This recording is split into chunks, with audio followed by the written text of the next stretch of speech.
Welcome to the SVG-TV news for Tuesday, July 18th. With the details tonight, I am Calypso. The two-day summit between the European Union, EU, and the Community of Latin American and Caribbean States, SELAC, culminated today in a joint declaration in favor of ending the economic, commercial, and financial embargo of the United States against Cuba. The countries attending the Brussels high-level meeting, co-chaired by St. Vincent and the Grenadines, which currently holds the pro-tempore presidency of SELAC, also pointed out that the inclusion of Cuba in Washington's list of state sponsors of terrorism hinders international financial transactions with the Caribbean nation. The joint declaration was endorsed by 59 out of the 60 countries. Nicaragua did not sign the final declaration due to discrepancies over the inclusion of a point in which the signatory countries expressed their deep concern about the war against Ukraine. Addressing a closing news conference, Prime Minister Gonzalez, as pro-tempore president of SELAC, declared that relations with the EU are stronger today than they were yesterday as a consequence of the agreement or declaration.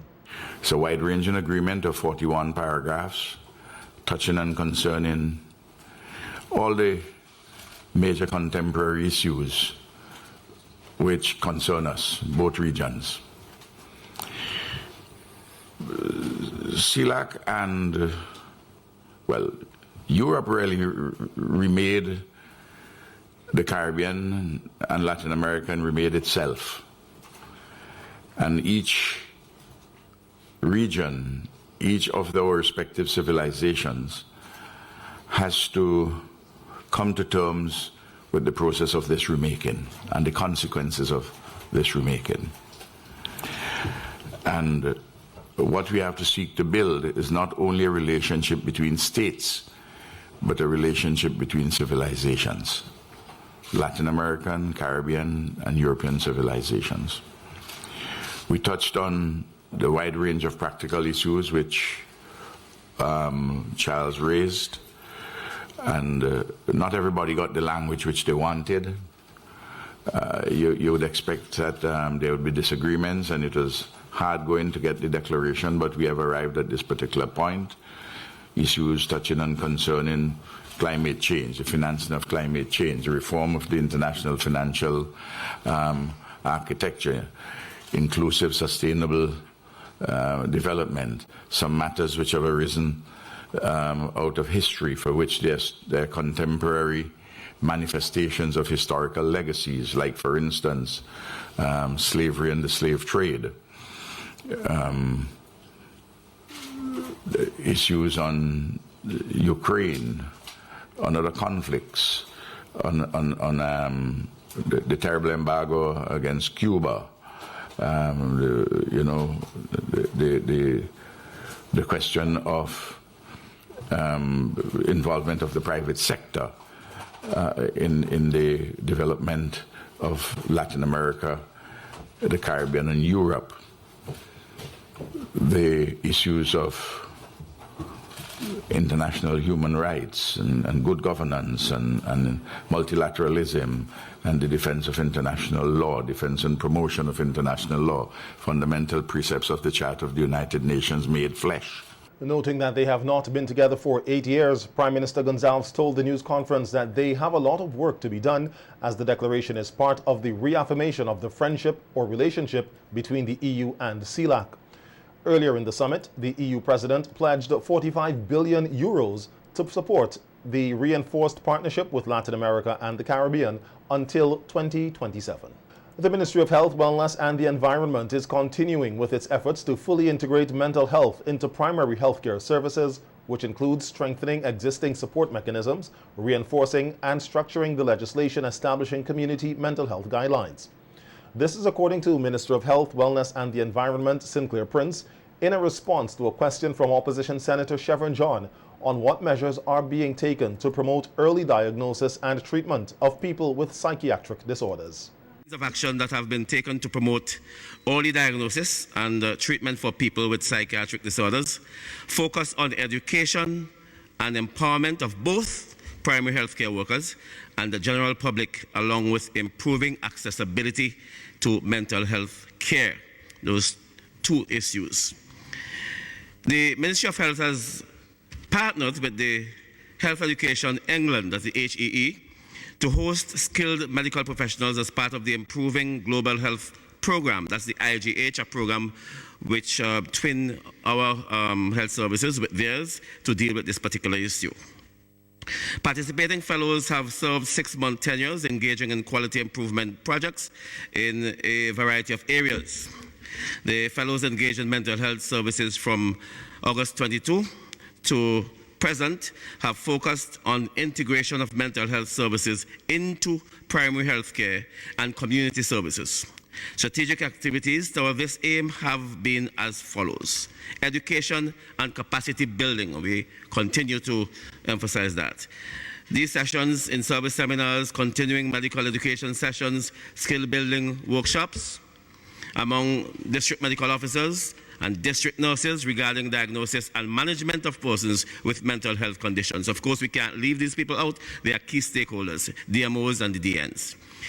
Also, introduction of standard screening tools at district clinics to assess mood symptoms of depression, anxiety, and suicidality to assist in early identification and intervention with persons who may have mental health concerns.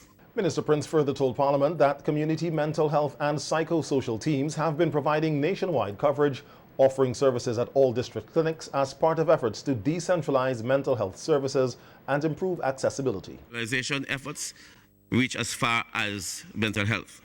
This includes monthly clinics addressing psychosocial needs in Beckway, with a particular focus on youth, and quarterly clinics servicing Kanawhan, Mairo, and Union Island. As aptly noted in the question, mental health is a public health issue. Before, when we talk about NCDs, for instance, we talked about cardiovascular, we talked about hypertension, we talked about diabetes and cancers, etc. We are now bringing mental health closer and calling it an NCD. So once we talk about NCDs, we include automatically mental health. And this is one way in which we're going to tackle this issue. As such, education of the general public is a critical component of the Ministry of Health's strategic actions to achieve a number of interrelated objectives concerning not only recognition of signs and symptoms of potential mental health illness, but supporting mental wellness, adaptive coping, and resilience. The psychosocial team has collaborated with the Health Promotions Unit to design and deliver content for social media in both domains, as well as ensuring a mental health focus component is included in all in-person activities such as health fairs, NCD screening events, and workplace wellness sessions.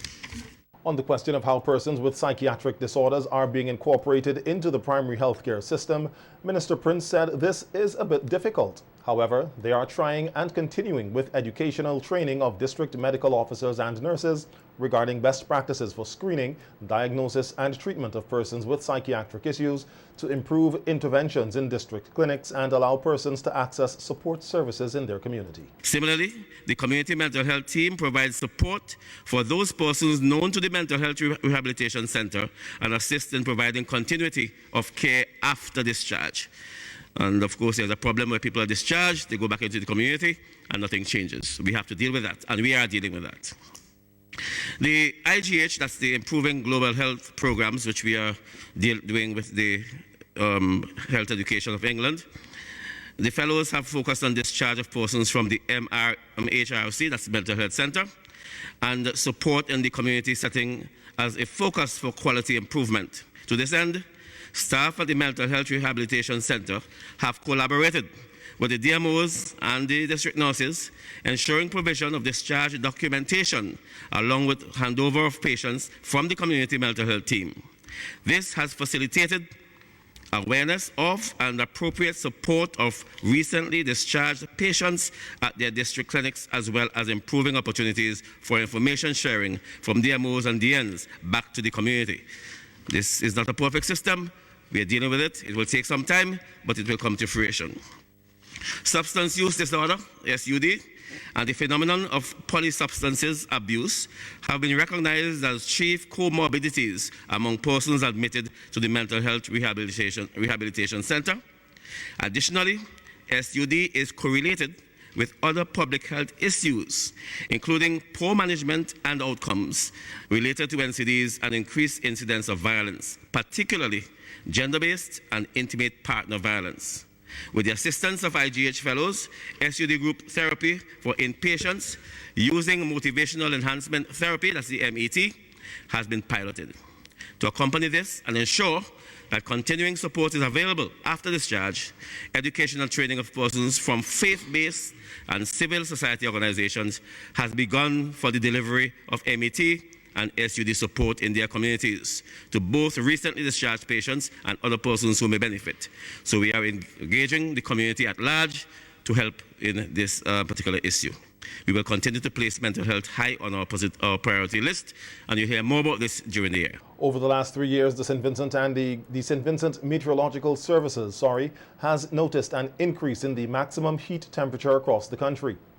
Manager of the St. Vincent Met Services, Billy Jeffers, highlighted this on SVG-TV's Viewpoint program last Sunday, discussing the country's disaster management plan and building resilience. Jeffers noted that this month in particular, they have noticed an increase in the maximum heat temperature. The temperatures as well. For the past few years, we have noticed an increase in our maximum daily temperatures, particularly in this month. From the month of April, we have noticed an increase. Months of April, March, and now June. So we've noticed an increase in our temperatures. So again, what we do, we compare our climatological period, and when we look at the previous climate norm, we notice an increase in monthly totals for the month of April and March, right? And we attribute it to some rainfall events in our dry season. And I could refer to one we had, I think you mentioned it, when they had, just after Thomas, they had a rainfall event. I think it was April of 2011, right? So we attribute the increase for the months of March and April,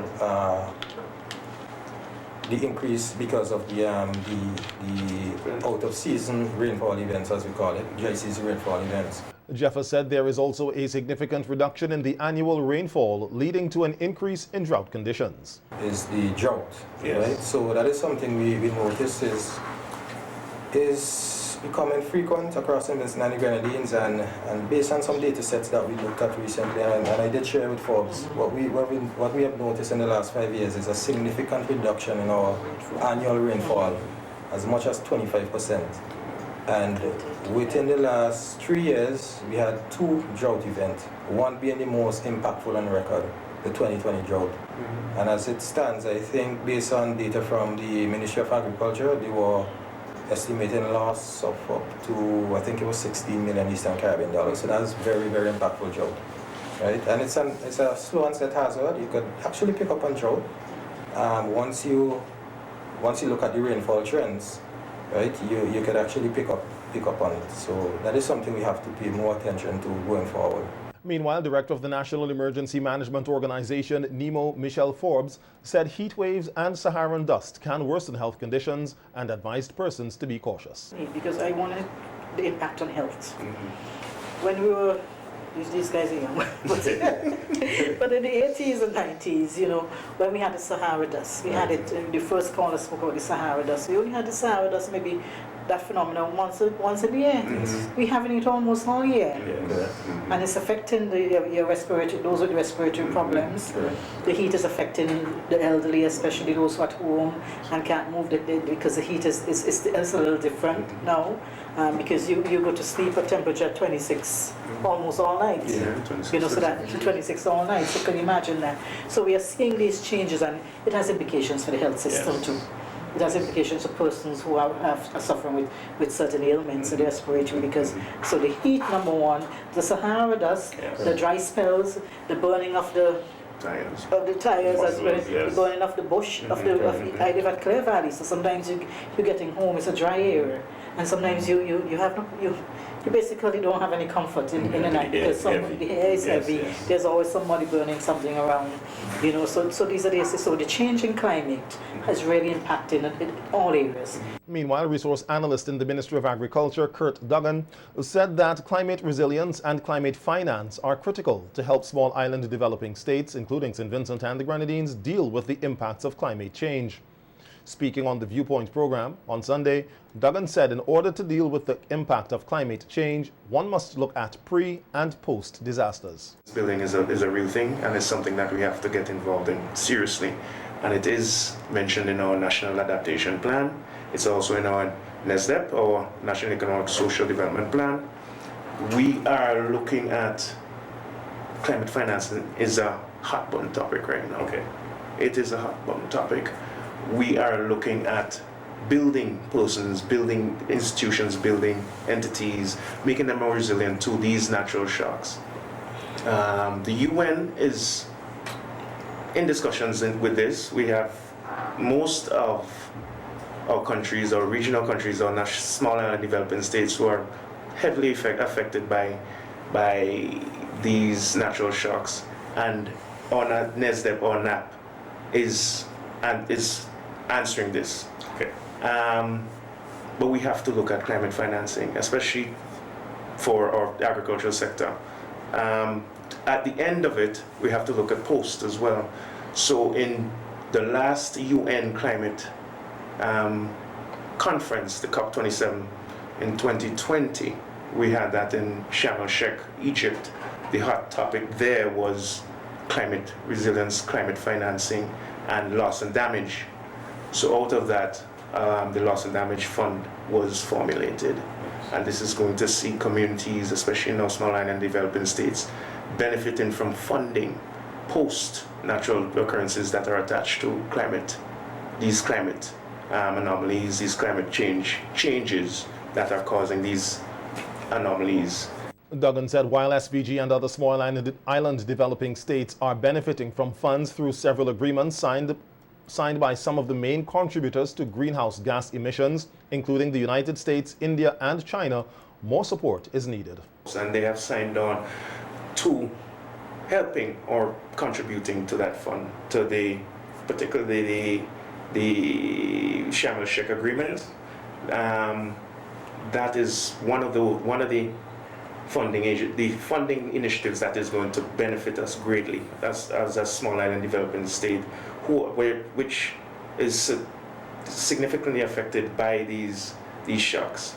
Climate financing in this respect would build resilience particularly for the agriculture. Let me talk about agriculture briefly. Climate smart agriculture, we always hear about it. What does it do? It gets the farmer, it to an extent builds the farmer's capacity to deal with these shocks.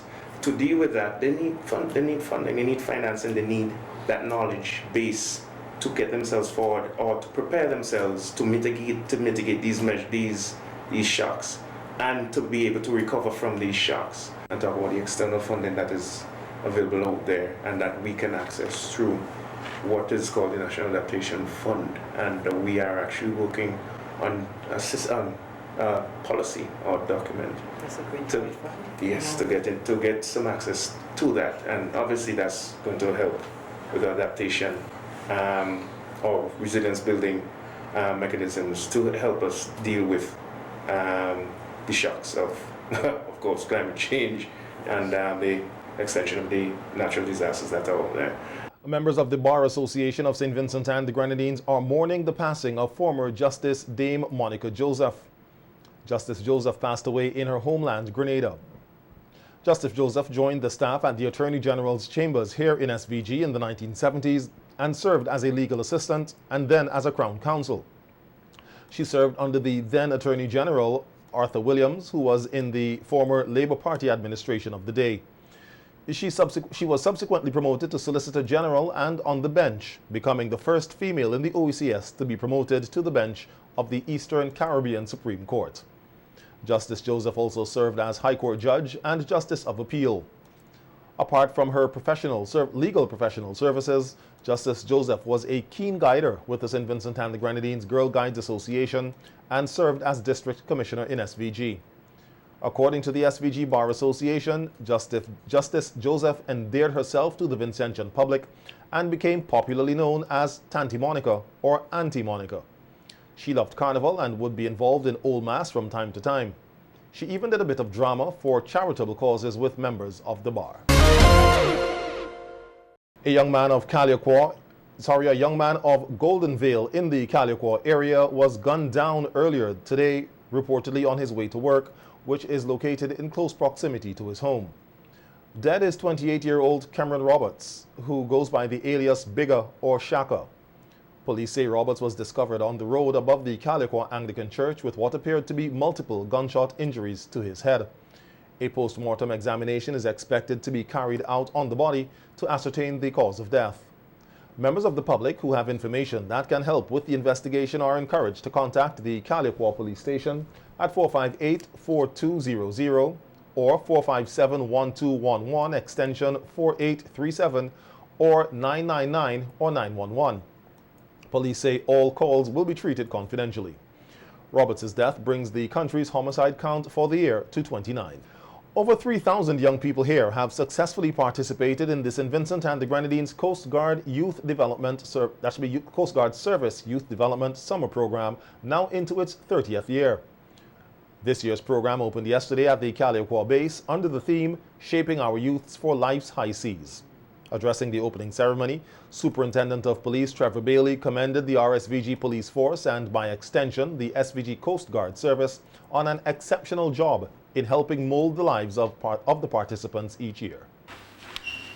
Rather interesting, because Life High Seas is not restricted to just seawater.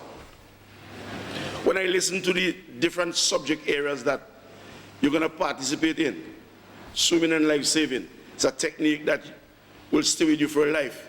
So those of you who can't swim, you're going to learn something new. And swimming is a very good tool to have in your toolkit. You're going to be exposed to conflict resolution. We have that issue in our society where violence seems to be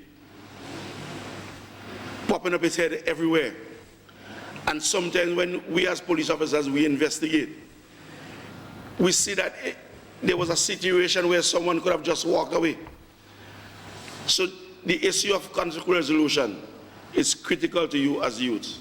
And how do we de-escalate situation? That is a subject area that will be taught. On the newly introduced topic, criminal offences and penalties, as part of the summer program, SOP Bailey urged the youth to desist from committing criminal offences, noting that a criminal record can hinder their future achievements. And as our nation's future, we can't get ourselves involved in criminality, because one mistake at this youthful age could haunt you for the rest of your life down the road. That is, if you get involved in a crime and let's say you're convicted and you go before the court and you're fined, you go to school and you do exceptionally well and you graduate with your O-levels and you go on to the community college and you go off to university and you come back with your degree. When it is time to seek employment, that crime that you would have committed may very well come back and be an obstacle in your way, because which reputable company will want you to be its face if you're known as a criminal? So therefore, I urge you as our youths to take the program seriously, take the lessons learned with you for the rest of your life, and be a model citizen for St. Vincent and the Grenadines. Leading seaman Selwyn Isaacs said the objectives of the summer program have evolved over the years, seeking to expose participants to basic leadership development skills and providing them with information on the Coast Guard service as a possible career choice. In 1993, retired Commander Mr. Tyrone James saw the need to assist the youths of this nation between the age of 14 to 18 to practical hands-on experience of Coast Guard duties and responsibilities, adding values such as discipline and teamwork.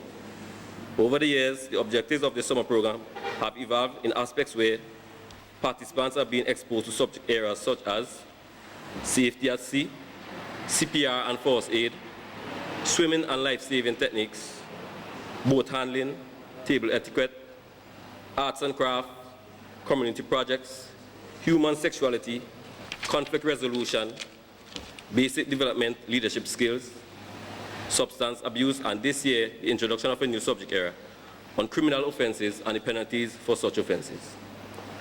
They will also be exposed to some information on the service provided by the Coast Guard as to make a possible career choice, and also about the service offered by our sponsors, and to also give the participants and facilitators a venue to build long-term friendships.